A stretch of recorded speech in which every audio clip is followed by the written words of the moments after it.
দুটা খুঁটি একটা গরু পেছনে 8,000 টাকা ভাড়া। এখন দড়ি বান্ধা আছে, একটা গরু 8,000 টাকা। এখানে একটা খুঁটি, এখানে একটা খুঁটি, এই গরুটা বান্ধা আছে, টাকা দিতে হবে 8,000। 15টা গরু বান্ধিয়েছি, 1,20,000 টাকা গুইনি দিয়ে দিয়েছি।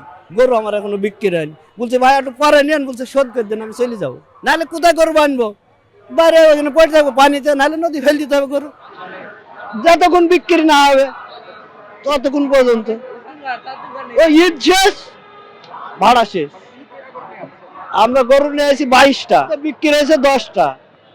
এটা এখন কারা হাট মালিকদের সাথে ডেকে তারা নিচে, হয়তো কি এখন হাট মালিক নিচে, কারা নিচে ওটি তো আমরা বলতে পারবো না।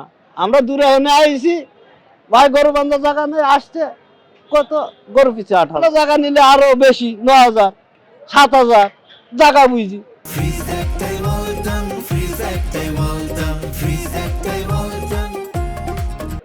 বাইরে থাকলে কাদার মধ্যে পানির মধ্যে কি থাকবে, বাধ্য হয়ে কমলাপুরে লাগে না, বাস ফিরি, দুটো খুঁটি পুঁতি নেবেন, গরু বেচবেন, চলে আসবেন, কোনো 1 টাকাও লাগে না কমলাপুরে।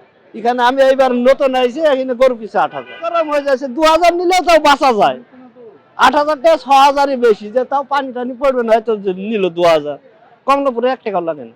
সরকারকে আর কি বলবো, সরকারের দোষ আছে। ধরেন দেখছে 5%, আপনি যদি করেন 3%, নাকি সরকারের দোষ? সরকার 5% দিয়েই দিয়েছে।